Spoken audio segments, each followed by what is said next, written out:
Okay, now, something that I didn't mention at the end of the last part, but which I probably should have done, is that as you upgrade your armour, it will eventually kind of change to have more bits added onto it, and basically it becomes better physically. So you've got the stats, but it's also the appearance gets more like it's getting better. What are the patrols doing? Zael, stay focused. It's a very nice touch, although I have to say I'm not so much of a fan of this half-sided armour. It looks weird. Now, as you are upgrading things, for the first 3 stages, you need gnome coppers. So to get it up to +3, I believe. Then to get it from +3 up to +6, you need gnome silvers, and then from +6 to +9, you need gnome golds. Now you'll get them. You will get them along throughout the game, so you should be okay. At the inlet to the east, are you headed there? That's madness. Dagran. Madness? Let's head to the east gate.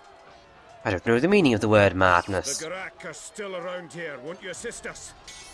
Now, if you want to level up a little bit more, talk to that knight there, and you can face even more Gurak. They are basically your summon circle for the time being. I wouldn't worry about being kind of too high a level. You're not really need to worry too much right now, but you are not going to be returning to Lazulis City for a while, so I would level up when you get the chance. Something I probably should have warned you about a little bit earlier is that as soon as you say to go to the ballroom, that is the signal for you cannot go back until you have finished the dungeon string that you have to do. It's something that the last story does on quite a few occasions. It kind of throws you into quite a long period of the story where you can't return to Lazulis City, which is fine. It's something that I'm completely okay with as a thing. It basically means that kind of you're able to do the side quests at certain points, and then there are times where it's like, okay, the story is happening now, and it keeps the pacing is good because Lots of them. these moments keep the pacing going when it needs to be at its peak.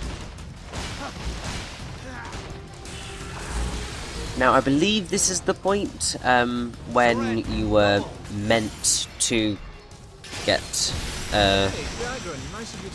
Gale, because this is when it's most useful, but I like having it a little bit earlier. I'm quite enjoying myself, all this fighting.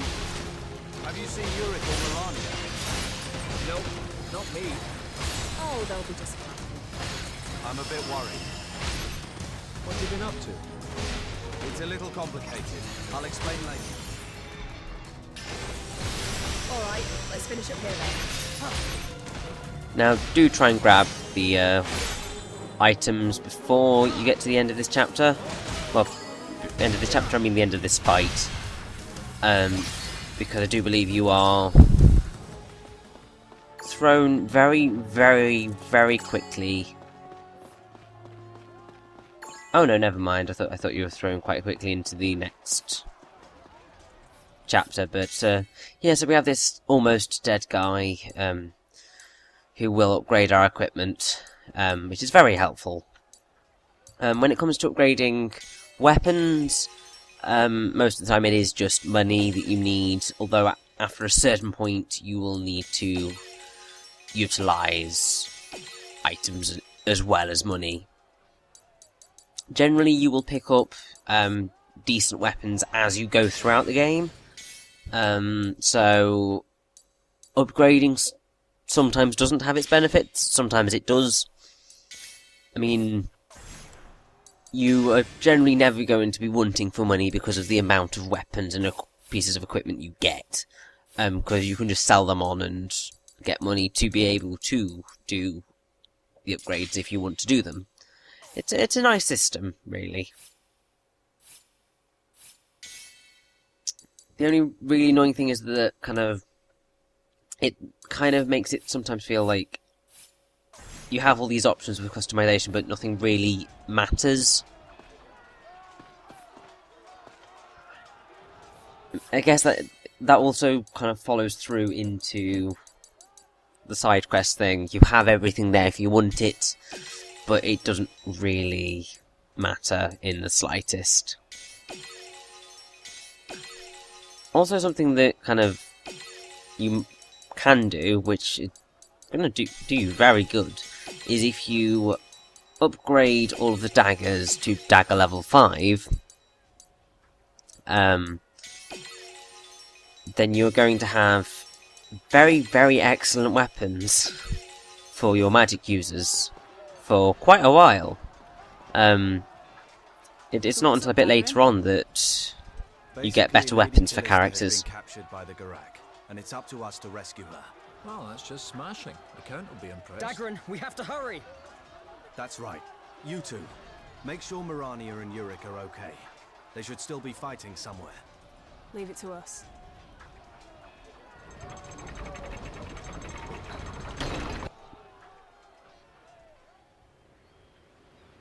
Yes, hopefully I've explained the whole weapon and upgrading system decently for you. It's not very complicated. I knew it. They were headed. So now we begin Chapter 10, Cliffside Path. And... oh, there he is. The guy who looks suspiciously like Ganondorf. I don't know whether that design choice was that similarity was intentional. There's a monster up ahead. Fall in. Move.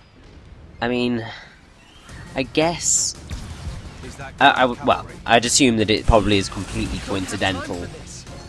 But it's there. Yeah, you are going to want to attach this thing from the side or behind, because attacking it from the front is absolutely foolish.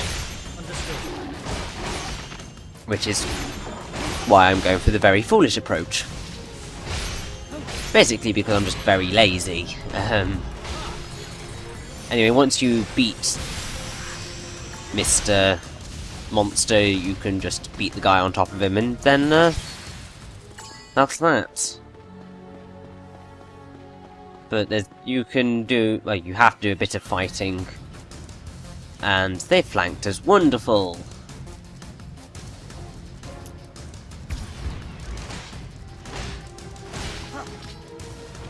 Now, a good thing to do at this point in time is to kind of make sure you're back here.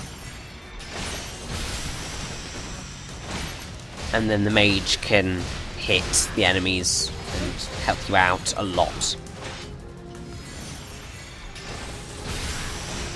Now, one of the things that does annoy me about this battle system is the whole you attack by pushing forward on the control stick. Because sometimes you want to move and not attack, but you are forced to attack anyway. I mean, it's easier than having to press A every time you want to attack. That would get very, very tiresome. But it's still kind of like, really? Really? Really? Would you want me to have to struggle sometimes? It's more annoying when there are a bunch of enemies about. Like when you're surrounded. That's always a pain. Anyway, if you're wondering why I am just standing around doing not a whole lot, I think I may have been slightly interrupted at this point, and just thought I'd let you listen to the birds singing before we rushed on to try and save Lady Callista. I mean, it's not like they're going to run away with her or anything. The game isn't pushing us forward that much. And yeah, I don't actually have that much extra armor at this point. It's kind of sad. There's still too many of them.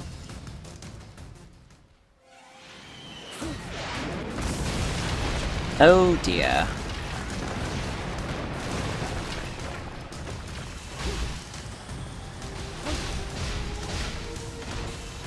Now, I have to say, this chapter really isn't that difficult. The hardest bit is fighting the beast at the start, and even then that's not that bad. The hardest bit, well, no, not the hardest bit, but a reasonably challenging bit is coming up now. Well, not now, but in a minute or so. We do have another one of these really wonderful beasts, but thankfully he's an idiot and ran right past me. So we can just beat the ever-living snot out of him.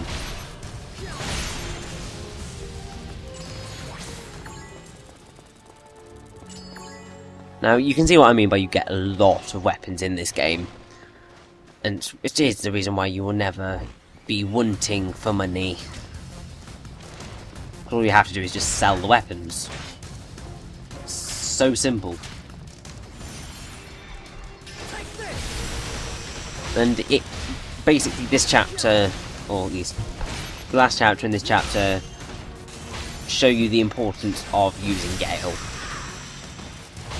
You will reach the point where you are going to have to realise what you don't want to Gale and what you do want to use Gale on, and when you want to do this. Because with the recovery circles in particular, sometimes you do want to use Gale, and sometimes you don't. It just depends on the situation. Now, if you're wondering what, like, the khaki bullet is for, those things are used to... They are combined once you have 5 of them, and you get the coloured dyes to change the colour of your clothing.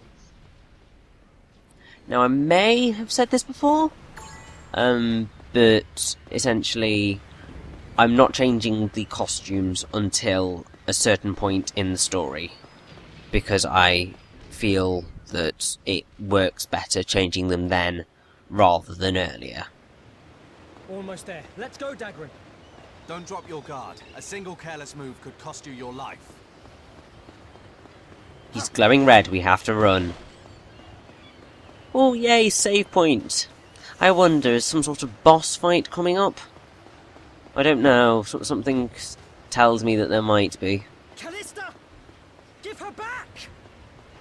Well, well. The human from the castle. Blessed with bravery, guts, and stupidity. Zael, don't do anything rash. You can't take him on your own.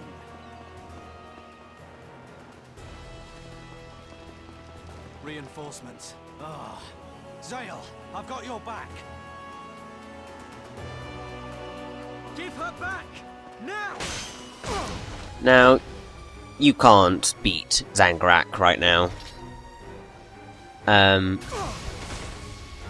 Essentially, you've just got to kind of keep attacking. Just try your best. After a few hits, yeah, the cutscene will happen.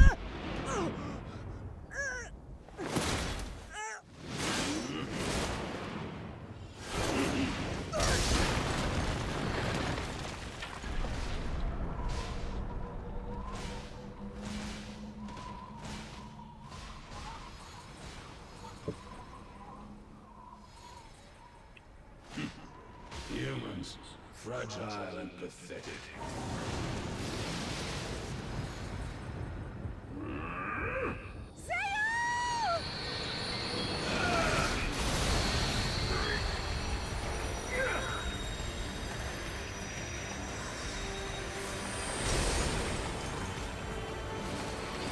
So this is the House of Arganan's power. I see.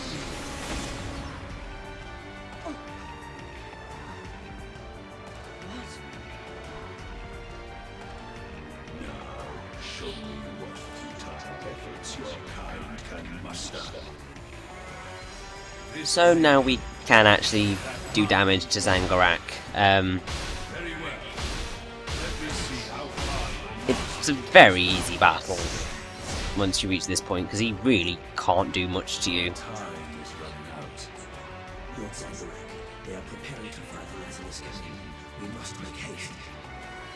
Also, this happens, so it's not really even a boss battle, to be honest.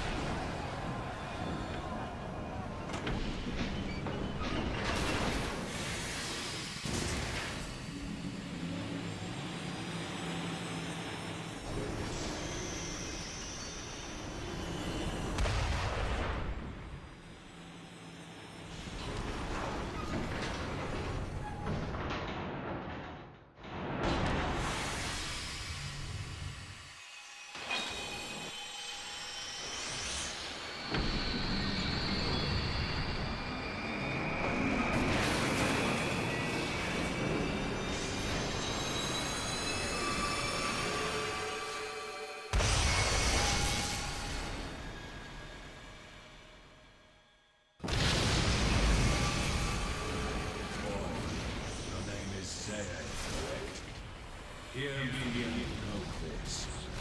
The outsider's power will eventually be mine. I suggest you steel yourself for what lies ahead. Callista! Zael! I'm so glad you're safe. What's that? I can't believe the Gurak have built up so much power.